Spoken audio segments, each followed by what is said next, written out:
So welcome to the first panel, everybody. So in this one, the topic we are going to be talking about is automation for the people using RPA in public services, so robotic process automation. As I mentioned in the plenary a moment ago, we really want these panel sessions to be as interactive as possible. So I know there are quite a few of you here, which is great to see, but do kind of see these as a type of workshop. So once we hear from our great panel speakers, we will be coming to you to put as many questions as we can to our great audience before we close the session. So at any point, be thinking about the questions that you might want to pose.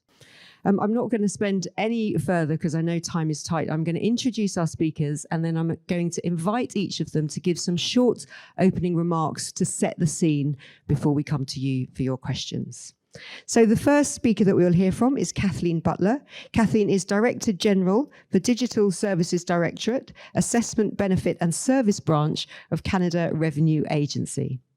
Then we will hear from Elise Legendre, who is Chief Data Officer for at the Agriculture and Agri-Food Canada Department.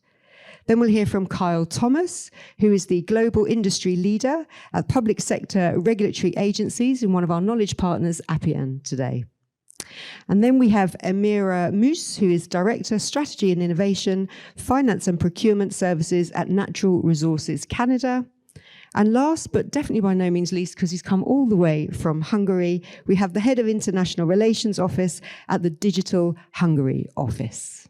So over to you, Kathleen, for our first comments.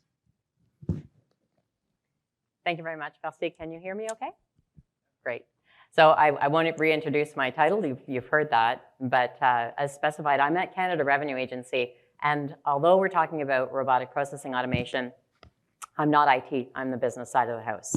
And my journey with robotic processing automation really began where I think most journeys in my shop begin, with a problem. And the problem was I had a manager who came to see me to say, my staff can't keep up with the volume of work that we have. There's just too much to do in such a short period of time. We need more people, like a lot more people. And I asked why, and I made some inquiries. What exactly would they be doing? What kind of processes are we talking about? And after hearing her and having a good contemplation, the answer was no. The answer was no, you don't need more people. You need a better process. You need process automation. And that's where we started looking at it. I went about it because I had to embrace the unknown, because there was so much I didn't know. I didn't know where to begin with robotic processing automation, so I engaged my colleagues in procurement, and they were able to help me sort of navigate the waters a little bit. And I naively thought that I was going to be procuring a solution like you get Excel. I was going to procure my RPA solution, I was going to implement it, and I was going to solve the problem I needed for this particular area. That actually didn't work. Because it's not just like procuring a solution, it's more like hiring a new hire. So what we ended up doing was we actually took the new employee checklist and we went through it item by item. I'm gonna need to make sure it's security cleared, I'm gonna need credentials, I'm gonna need a user ID, an audit trail, I need to socialize, introduce to the team, introduce to the union. So I actually followed the checklist for new employees, which was really helpful. I learned a lot about bots because, like I said, I'm on the business side, so I don't know these things. Attended bots, unattended bots, and what the difference was. What I wanted was something that could basically sit on my local area network and it would be available so that it could triage pieces of work before the staff started in the morning. So what I needed was an unattended bot. That came with its own security challenges internally. I needed to get it cleared to be able to operate independently on the local area network, but did that. As it stands today, I've got bots pretty much everywhere in the spectrum of, I guess, my pipeline, everywhere from business problems that areas will identify in development, in design, in testing, in being implemented, and in hypercare that we do once a bot has been implemented. We have bots that we've sunset. We've got bots ongoing. I've saved roughly 100,000 hours of work that would have otherwise been required by humans. And it's been very beneficial. I would say one of the biggest challenges I have is the people relinquishing control, because the humans like to do the work. And knowing that a bot is going to be doing it, well, will it do it right? What happens if it's done wrong? I don't know if I'm ready to accept that risk. So getting the humans ready for the bots is actually a greater challenge than the bot itself. And since I've got to leave time for my colleagues, I'll leave you with 3 sort of parting comments, which is you've got to have friends. So you need to make good allies in your friends and colleagues in IT, in security, and in procurement. Very important. Procurement, especially if you're looking to do anything remotely interesting. You've got to think big. I had been thinking small. I'd been thinking about my business problem and what I was looking to solve. But my friends in procurement advised me very strongly that what I needed was an enterprise solution. And so I went big and I went enterprise and I made it available to the entire organization. Don't reinvent the wheel. I assembled a center of expertise that I had within the headquarters space, and similarly in IT, a center of expertise there. That way we've got one picture for the entire organization of the type of bots that we've implemented, about the benefits being realized. We're able to report on it at an organizational level. And with that, I'll pass the mic to my colleague. Merci. Merci, Kathleen. Can you guys hear me? I don't think so, eh? No. I'm going to pass you this one. Can you hear me now? Yeah, that's much better. Thank you. Thank you, Kathleen. It's so inspiring. It's also very similar type of journeys. In our case at Agriculture and Agri-Food Canada, we've been, I would say, experimenting with bot technology and RPA for quite a few years now. It started small. It started, I'm the Chief Data Officer. I'm in the Information Service branch. So started at our customer service, our client service in the IT to start automating the tickets that were coming in, reading the email, doing some of that same kind of triage and that kind of work. And in our case, it's actually being the lead for the Government of Canada charitable campaign that gave us a push in that direction.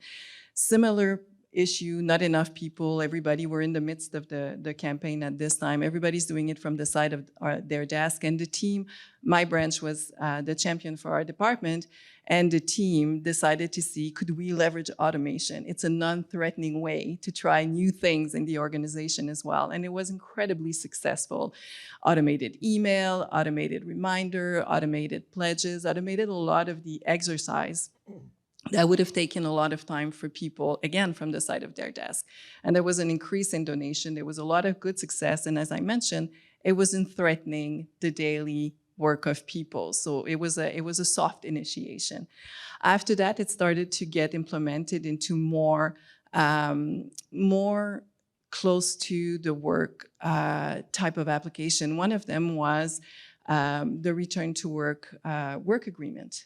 For example, that's another task where our HR department was feeling a bit like your agent, completely overwhelmed by this new task that had to be done really quickly and felt very repetitive, filling a PDF form, triaging, making sure the information was there. And again, the RPA team came to the help of the people, did all that work upfront with robot, which was taking the information off of a form, a PDF form, putting it into an Excel, doing the basic verification, and identifying when information was missing from employees, relieving the work of the agent that were able to focus on the more outlier cases, I would say. And I think that's kind of the key here. This is not about robot versus human or robot or human. It's really about bots and human.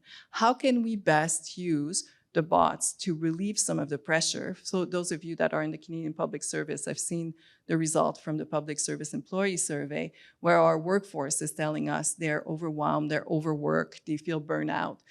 Those are the kinds of tasks that we can lift and we can lighten the burden on our employees using those bots. It's not about hiring new people. It's about really focusing the people that we have on higher value tasks. Another example that we've had was analysts that are receiving data, building graphs. We sat down with those analysts. In a lot of cases, we're able to automate the data draw, doing the graph, and that left the analyst a lot more time to think about insight, think about networking, validating their hypothesis with colleagues, so a lot higher value work. So I think that I will also leave you with 3 messages. That seems to be the key number here, is that chats are not a replacement for human. Human need to be there. Their judgment is important. It's a powerful tool, and it should always complement and enhance our abilities rather than substitute for them.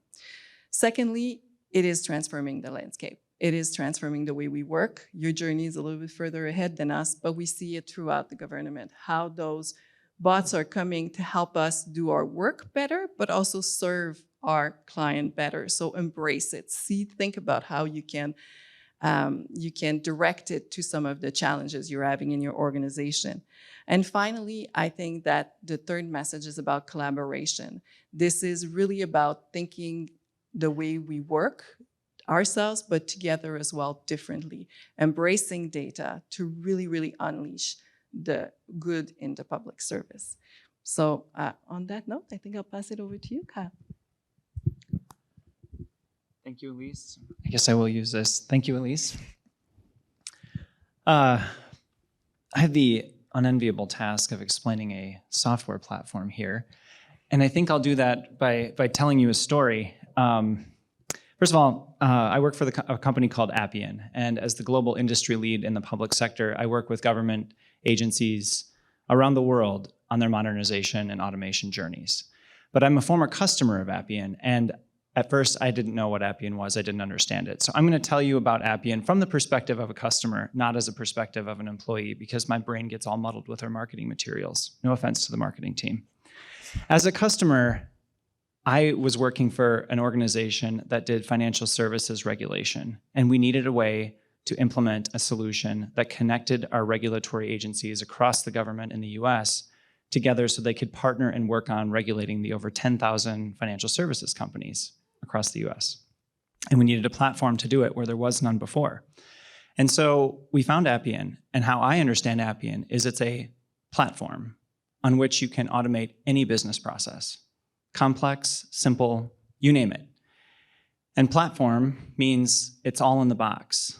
So with Appian, you have process automation, process discovery, whatever that means to you or whichever you kind of call it. A data fabric, you can connect your data sources across agencies or departments, across different silos within your organization or within your department, and make use of that data, whether it's through robotic process automation, whether it's through AI, whether it's through empowering human workers. And you can do it all in one uniform experience, which most government agencies or most government departments or governments at the federal level are trying to have a consistent, uniform citizen experience because that lends some trust and reliability and transparency. So how I developed an understanding of Appian was through the customer journey. It's a solution, a platform on which you can build an automated solution to do anything. And like my previous panelists were talking about, really bringing automation tools like RPA and AI to empower the human workers to lift them up out of the day-to-day routine tasks and save that human expertise for the human workers. We're your partner. We are different in that regard. We started in government and we remain focused in government. Appian's based in the Washington, D.C. area. And like I mentioned, we got our beginnings in government. So we understand government and government functions very well, the different restrictions in government, the different needs of government. We have a large presence in the commercial space as well, but I'd like to make the point, especially in a public forum like this or a public sector forum like this, we really did get our beginnings in government, and I witnessed that as a customer. These are some examples of use cases where we're working with both government at the federal level and government at the state or provincial level, automating and improving the different use cases that they have. So I've got lots of stories to tell you about different use cases, and I think those will kind of come through naturally in the Q&A session. But we're working with Health Canada, Transport Canada, ESDC, helping those departments modernize their existing business processes, their existing workflows, bring in the best out-of-the-box technologies like RPA, AI, et cetera, and really be good stewards of the taxpayer dollar. So with that, I'll pass it along. I do want to encourage you to check out our booth. We've got a booth upstairs, and we'd be happy to talk about your use cases, what you're seeing as challenges in your department, and how we might be able to help. So thank you. Thanks, Kyle. Hi, everyone. So my name is Amira Muse, and I'm a director in the Finance and Procurement Branch at Natural Resources Canada. Although my current role has only been for a year and a couple of months, I came from global affairs, and before that, I actually started my career at CRA. So I'll just take you guys back a little bit. When I started at CRA, there was no AI, there was no RPA. It was mostly SaaS. It was mostly accessing things via SaaS. You had to learn how to code. You had to learn machine learning. So that's where my curiosity really sparked. And with that, I managed to write codes, lead teams that were able to detect financial outliers, really simple things that before you had to really kind of go through your Excel sheet and really just take a look one by one, line by line. So I was able to lead the teams to write those codes. And then RPA came, and then AI came, and it was a perfect timing to make my transition to global affairs because I always had an interest in international relations, and I was actually in the corporate world. So I was always reporting to the CFO. Although my background is not accounting, it's mostly economics and statistics and mathematics. I was able to leverage this program that we have in the government of Canada where you can leverage companies like startups or AI companies. So what we did is that I managed to get a contract through procurement with a company named MindBridge. And my objective was to create a team really from scratch and kind of see how we can detect financial outliers, mostly fraud in our embassies and our missions across the world. Like you see, like, how can I say this in a politically correct way? Fraud in our fleets, in our security operations in our embassies. So we're able to build that automatically through financial outliers and really put it in a nice dashboard for senior management.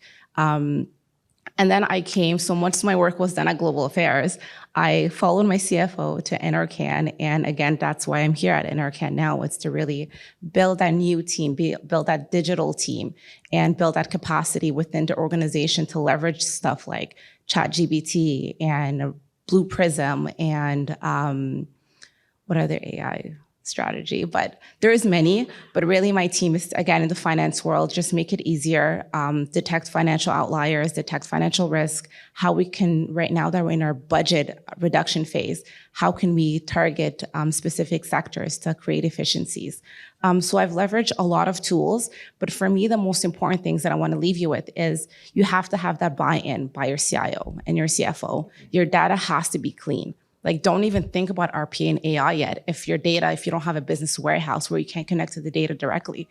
And that's a huge challenge that we have at NRCan right now is that we can't connect to our data directly. So there's really no point right now in kind of exploring those softwares yet because we have to have that connectivity to our data.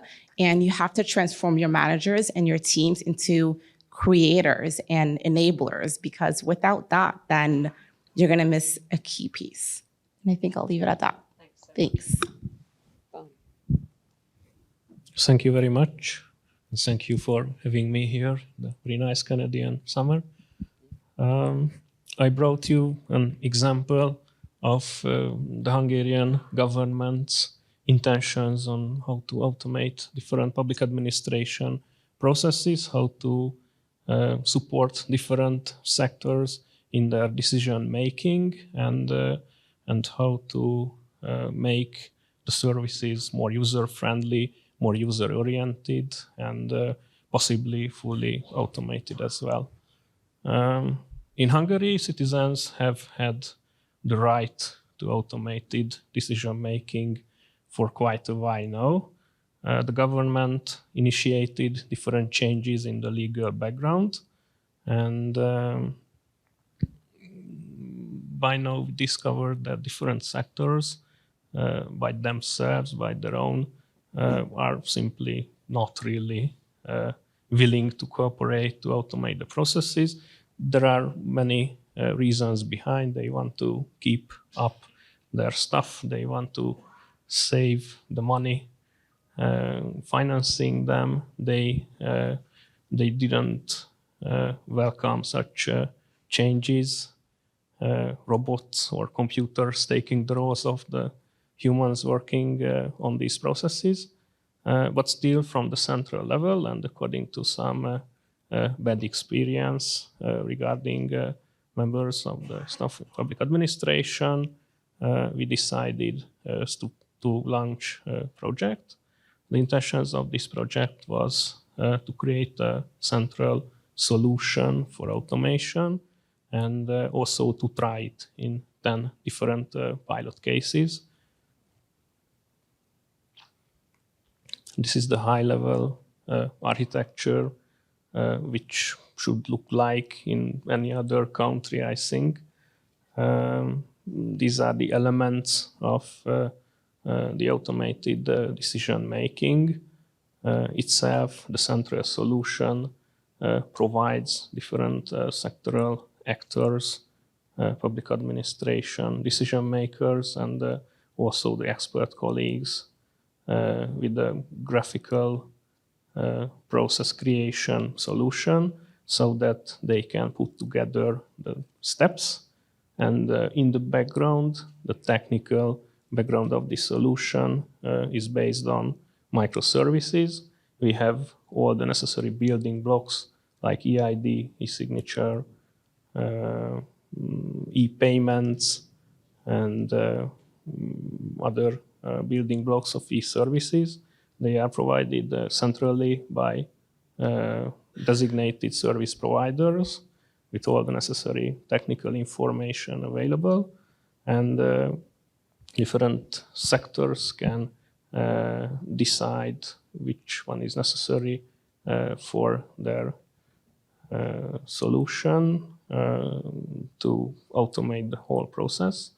And of course, they need some IT experts, but there is no deep expertise needed for changing the code, or no huge procurements needed with so much resources to change the whole system.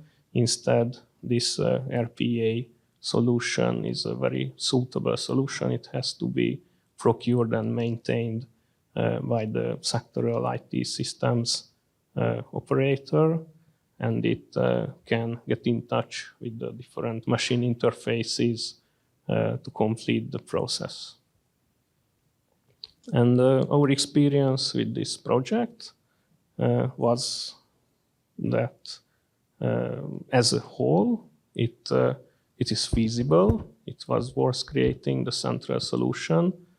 It has been tried, and proof of concept is there. So all the 10 pilot cases selected from very wide scope of public administration, from police cases to taxation to local government cases, and any other cases, it is a suitable solution. If they decide to go for it, they can use it. There are no sector-specific elements. Those would prevent from implementing it in the sector. And in the project, there was a training part, and they trained 1,300 people from public administration to prepare for the going live of all these 10 pilot cases. And it's really necessary, because afterwards they will only be able to know how this new process works, how to intervene into it if it's necessary, and they can help the clients to show them or to explain to them how to use that online. And we have some intentions and new ideas on how to involve further sectors for further pilot cases. So hopefully we can come back sometime and tell you more about the results and the experience. Thank you. Thank you so much. Thank you so much, Bana, and thank you to all of our speakers. I mean, a couple of the key things that I've noted down there from all of you, what you said, the importance of collaboration, so working with other professions, with procurement, with IT, with finance as well, the importance of embracing change, embracing data, that cultural shift that's required. So sometimes when you're talking about technology, it's the people that are actually the biggest issue, not the technology. I've also got down here stressing that it's bots and people together, not bots replacing people. So it's kind of a complement, a supplement, and freeing up the humans to do some of the difficult, kind of real, stubborn issues, the more exciting work, really. And then Barna bringing in there as well the legislation, the legislative framework sometimes that might be required for this, and also governance issues about, is this driven from the centre with a central kind of a centre of expertise, or is this something that you then create expertise within departments? So lots of issues there from everyone. Thank you very much. I think in the time that we have, I'm going to go straight to questions from the audience. Who would like to put the first questions, anything to do with the issues that you've heard? See, we've got a very shy... Anybody here working? Yes, we've got a lady down here. I might take a couple of questions at a time. We've got a lady down here at the front and then the gentleman behind. Thank you. We'll take both those questions. We're going to have to play hokey cokey with our microphone here on the panel, I think. Hi there. Thank you so much for the information so far. Kathleen, you spoke about security challenges. What was some of the major security challenges you guys encountered, and how did you overcome them? Thank you. So hold that thought, Kathleen, because we've got, and I'll ask anybody else if they want to talk about the security challenges as well, and then the gentleman behind, and then we'll take both those questions. Yeah, thank you. So I have a pretty general question. So one of the barriers with RPA is that it makes it a bit harder to update the systems that you're using the bots on. So how is that overcome? Like, do you have like a person that needs to update the bots every single time that there's an update on the application that you use? Or how do you overcome that issue? Great. So two great questions there. One about security challenges that you face, and the other one, do bots actually make it harder to update the systems that they're running on? Kathleen, I'll start with you because the first question was directed straight for you. Great, thank you. Can you hear me okay? Yeah. Great. So from a security standpoint, I needed, we call it an SANA, so it needed that we have a security branch at the Canada Revenue Agency. And so when I was looking to, first I did a proof of concept with RPA. And that needed a little bit of a light touch security assessment about would it be harmful to the network, but we kept it pretty much in a sandbox. And that way we were able to see how it worked and how it interacted with the different systems. There are continuously concerns about things like people view it like a macro. And so they think in terms of capacity, in terms of will the system be able to handle the sort of volume of transactions that'll go through in a particular period of time. Having something secured to go on a local area network, there's extra considerations. They want to make sure that, like I said, I went through a full security assessment with that branch. That took, I would say, 4 to 6 months. It wasn't fast. The proof of concept one was pretty quick, but I didn't allow full functionality, and it was just in the sandbox. Having a little bit of comfort with that sort of paved the way so that when I went for a full security assessment, I did that with unattended bots. I now have the ability to use attended bots, or I've got a good business case that I'm moving forward with. I need another security assessment on that. We're in the middle of it. So from a security standpoint, I guess there was that. If I might kick off with the second question about with the Center of Expertise, we've launched, I presently have about, I don't know, in around 20 live use cases happening where I've got bots enacted. We have 4 major system releases that happen a year. As part of those system releases, sometimes there's a change in the logic and we need to tweak the bot. That's one of the things that the Center of Expertise within our headquarters shop and our IT shop, they'll go through and make any adjustments to those bots. So it isn't a launch and leave. They do have occasions where they do need to make some adjustments. I don't know if that answers the 2 questions. Thanks. And just because of the time, I'm going to ask the rest of the panel to answer very quickly both, or just one. Choose which one. Elise, over to you. I don't know if I need the microphone again. Thank you. There's not much to add. I think, Kathleen, you answered those 2 questions very well. I think I'll just take this opportunity to talk about the partnerships. It's really not something you do by yourself within your organization. That's something where you need to engage with your security, with the different parts, the business for sure. But think about it like far and wide and make sure that you talk about your project. I also think that the opportunity to work in a sandbox and work in proof of concept and use case, don't try to boil the ocean and make the biggest automation. We started small, we learned a lot, we made allies throughout the organization. We were able to showcase in real life, move away from the what if question to here's what we've encountered. How do you think we should work through it? So really data is really a team sport, be it process automation, artificial intelligence. It's true for all of these things. Find your allies and work it within your organization and reach out to others in other organizations that have done it to learn from them. Yeah, thank you for the questions. I would say the most important thing I've observed when it comes to security is early engagement and early awareness from your security teams about what your project is, what different attributes your project is going to have, and the different types of technology that you're going to employ. Bringing them in early in the process, knowing that whatever solution you're creating is going to be going through an ATO or an authorization to operate process, their awareness early on is key.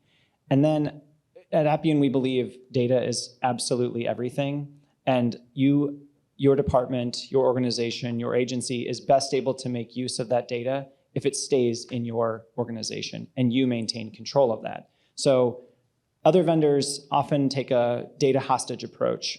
We believe that's the wrong approach. You keep your data where it sits, connect to it, and if you want to run a bot or an AI privately within your environment, it's much easier for you to do so when your data stays in your environment. Thank you. For me, security, I would say the biggest challenge has been getting protected levels for certain packages. So if you're talking about R, for example, or Python, the way we approached it is that we got only certain packages approved up to like protected B, and we worked with those packages. And our IT and security branch, they're together, so it helped a lot. And then once we had those packages, we were able to provide proof of concept on why we need more. So it does take a while, of course. It's a brand new space for government, so you have to take that into consideration. But yeah, getting certain packages ready for Python and R, that saved us a lot of time. And in terms of how do you answer the question of a forever changing bots, for us, it was very simple. Like when we automated the COVID-19 loans during my time at Global Affairs, we chose one company, like we went with Blue Prism, and we were able to build that rationale on why we're sticking with that. And all the updates came from the vendor. So it wasn't something that our IT department did, but it was mostly more for what Blue Prism did for us. And we're able to leverage that through procurement. Thanks. Barney, you can choose security or updates.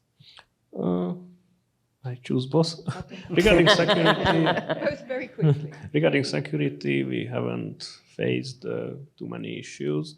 Mostly the processes have been changed in these 10 pilot cases, but the Hungarian legal acts define 6 categories for security based on the data handled in certain systems. Category 0 is my own device as an end user from home, my mobile phone, and the 5th level is the highest one. But this circle of data we have been managing, and we had been managing before introducing automation, haven't changed a lot. And of course, there were internal and external from the authority that is responsible for security audits, and they have been all successful. Regarding the changing of technologies, it's quite a good question because it's one of the disadvantages. It makes decision makers, managers a bit nervous about the future and maintenance. I could feel 2 bottlenecks during these projects. One was on the central process engine side of the automated processes, and the other one was on the technology served or serviced by the RPA solutions themselves. So if the technology changes, if there is a format change or the order of the data being transmitted through the machine interface changes, you mostly have to change the whole RPA solution built on it. But the microservice architecture proves that you only have to change one element at a time, but you really have to deal with it. When the legal exchanges, when the forms changes, you have to check and make sure that it's really going to work in the future too. Thanks. So it sounds like you did identify, quite a serious issue. Okay, we've got time for a couple more questions. Yes, there's a gentleman down here. And then, okay, we'll take these two first and then we'll come to you two for the last two. Yep, so the gentleman here and the lady there. Hi, Alex Monroe, Shared Services Canada. I'm wondering if you can describe in terms of percentage for effort and time saved using RPAs. Okay, so time savings using RPAs, thanks. Hi, I was wondering if you could speak to some of the considerations around avoiding unforeseen consequences or discriminatory outcomes for people in the context of RPA specifically. I know we talk about it a lot in the context of AI, but I was wondering if there was like RPA-specific considerations that you could speak to. So unintended consequences of RPA. So are you evaluating, I think, the impact and what do you do about it? In the time that we've got, because I want to get a couple more questions, could you be really brief? Just choose one of those questions. I'm going to change the order. Barna, I'll start with you and we'll go this way. Thank you very much. We couldn't really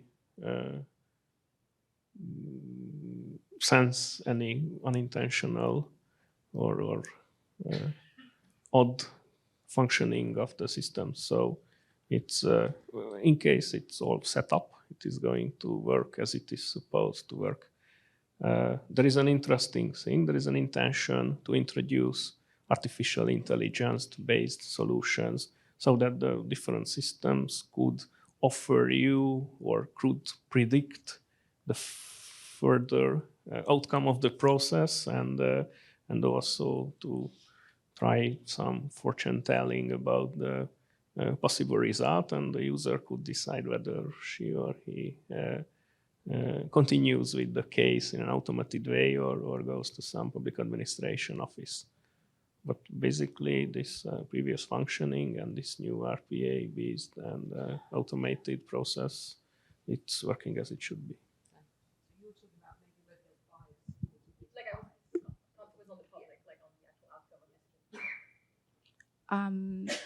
I'll answer the first question first. So when I was at Global Affairs, we automated how quickly we sent out the COVID-19 loans and how we brought back each ambassador and our mission staff.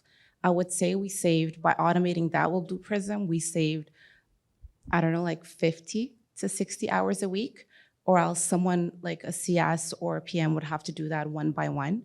And the bot was able to pull the information from the PDF, send out that email connected to our finance system, and really issue those loans right away.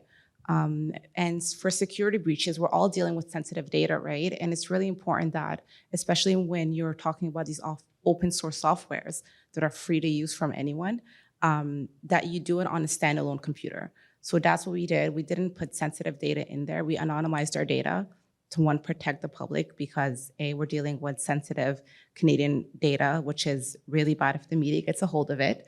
It'll be, really right there on Globe and Mail in the morning.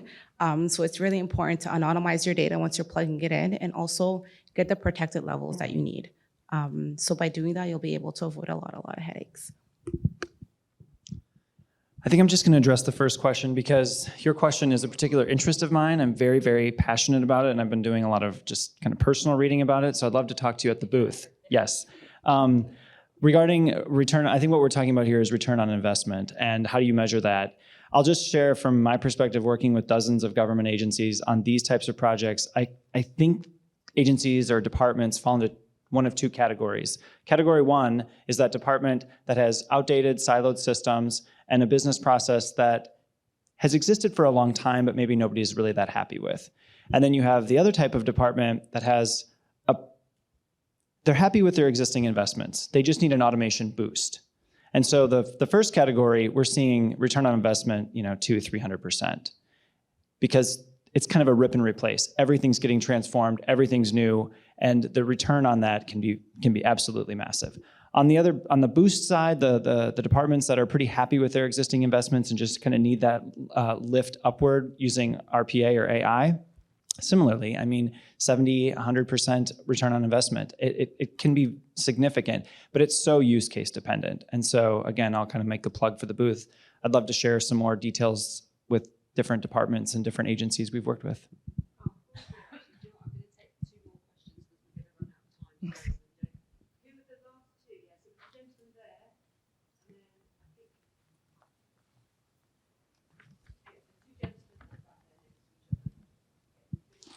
Oh, thank you. Yeah, this question up. You guys mentioned, ladies mentioned procurement. So I'm assuming there must be some business case. Could you maybe just describe how you explain the business case? Do you like say, oh, I want to have a certain process reduced by a certain time? How do you actually qualify the requirements of an RPA procurement? Thank you very much.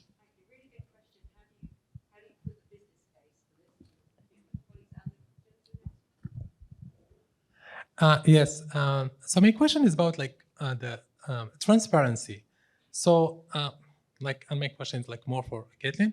So yes, we are using automation, but do we communicate this to the taxpayers, like to be transparent about like, let's say if they want to challenge any decision, like are they aware that you guys are using automation in your decision making?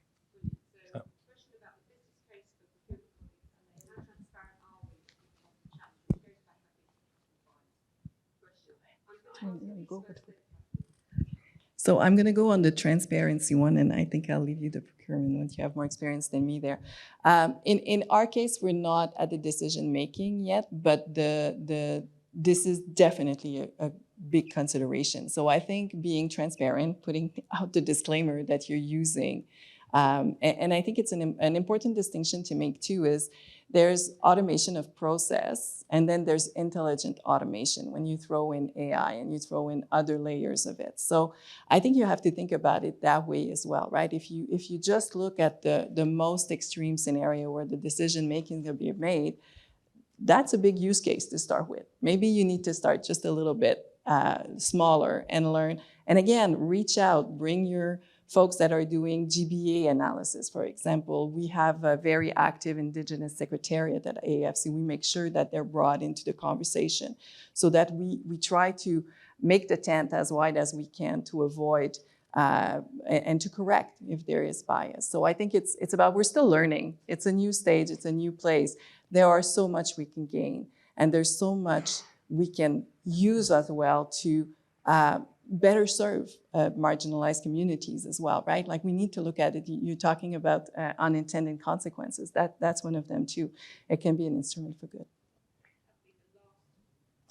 I get to be last. Oh, excellent. So then I'm gonna take my privilege and answer a little bit about return on investment as well, because I was so eager to answer that one. All right. So in the automation of processes, I've saved roughly 100,000 hours of work that would have otherwise been done.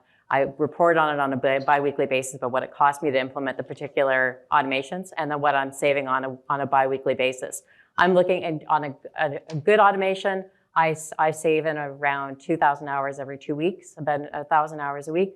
On a more mediocre one, only a couple of hundred hours a week. But I track all of them so that we have that report. And before we take on an automation, we look at what it would cost to implement and what we predict the return on investment will be. In terms of the procurement piece, the first request for proposal that I launched failed. The first request for proposal that I launched with the help of my procurement colleagues, I didn't know the language. When the bidders came through, they didn't sufficiently meet the specific criteria, and none were deemed successful, and I had to scrap it and start afresh. That was actually really lucky for me, because the first one that I launched was launched as a small scale item against the wishes of my procurement folks. The second one I launched was more of an enterprise model. I actually engaged professional services to help me complete that RFP, because I didn't know the lingo, I didn't know the technology, and so they helped me answer those questions. I had a dedicated procurement officer who helped me navigate all along the way. They understood the end goal that I was looking to achieve, and they helped me with it. And then we had a lot of internal discussions about and I had a dedicated team of folks who had worked on the RFP that failed and then worked on the second one that luckily we were successful on. Thank you so much. Thank you for I guess the savings obviously bit. I'm sure, thank you to all the audience.